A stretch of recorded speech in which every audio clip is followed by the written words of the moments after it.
Hello friends, welcome to my channel டிக்ஷூஸ் world. இன்றைக்கி நம்ம ஹிக்கப் எப்படி ஃபார்ம் ஆகுதுன்னு தான் பார்க்க போகிறோம். நம்மளோட பாடியில் இருக்கிற ஒரு ஆர்கன் டயஃப்ரம், அதனால தான் நம்மளுக்கு ஹிக்கப் உருவாகுது. ஸோ இந்த டயஃப்ரம் ஒரு மசில். அது நம்மளோட லங்ஸ்க்கும் ஸ்டொமக்கும் நடுவில் இருக்குது. நார்மலாகவே நம்மளோட டயஃப்ரம் நல்லா பர்ஃபெக்டாக ஒர்க் ஆகும். நம்ம மூச்சு உள்ளே வாங்கும்போது, அதாவது இன்ஹேல் பண்ணும்போது நம்மளோட டயஃப்ரம் சுருங்கும். அப்போ நம்மளோட லங்ஸ் கொஞ்சம் பெருசாகிட்டு நம்மளோட மூச்சை உள்ளே வாங்கிக்கும். அப்புறமா நம்ம எக்ஸேல், அதாவது மூச்சு வெளியில் விடும்போது நம்மளோட டயஃப்ரம் விரியும். அப்போ நம்ம லங்ஸ் சின்னதாகும்போது அந்த காற்று வெளியில் வரும். இப்படி தான் இந்த டயஃப்ரம் ஒர்க் ஆகும். சில சமயம் இது ப்ராப்பராக ஒர்க் ஆகாது. அதுக்கு ஒன் ஆஃப் த ரீசன் ஓவராக நம்ம சாப்பிட்டோன்னா நம்மளோட ஸ்டொமக் பல்ஜ் ஆகும், கொஞ்சம் பெருசாகும். அப்போ அந்த டயஃப்ரம் இடம் இல்லாமல் அது கரெக்டாக ஒர்க் ஆகாது. இது one of the example. So இதனால் நம்மளோட அந்த டயஃப்ரம் விரிஞ்சு சுருங்கிறது ப்ராப்பராக நடக்காது. இந்த மாதிரி நம்ம இன்ஹேல் பண்ணுறதும் எக்ஸேல் பண்ணும்போது ஒரு டிஸ்கம்ஃபர்ட் உருவாகும் போது நம்ம சில சமயம் ரொம்ப ஃபாஸ்ட்டாக நிறைய ஏரை இன்ஹேல் பண்ணிவிடுவோம்.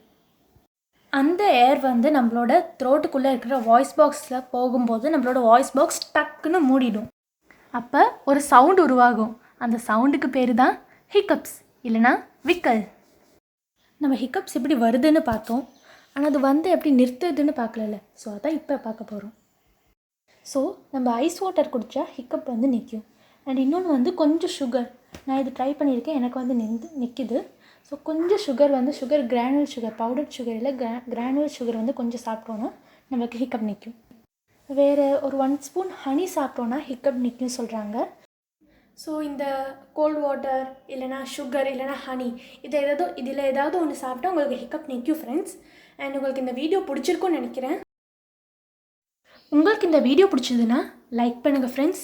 ஏன்னா உங்களோட ஒரு லைக் எனக்கு ரொம்ப என்கரேஜ்மெண்ட்டாக இருக்கும். அண்ட் இந்த வீடியோ மற்றவங்களுக்கும் யூஸ் ஆகும்னு நீங்கள் நினச்சிங்கன்னா உங்கள் ஃப்ரெண்ட்ஸ் அண்ட் ஃபேமிலிக்கும் மறக்காமல் ஷேர் பண்ணுங்கள் ஃப்ரெண்ட்ஸ். என்னோட மற்ற ப்ளேலிஸ்ட்டையும் மறக்காமல் செக் பண்ணுங்கள் ஃப்ரெண்ட்ஸ்.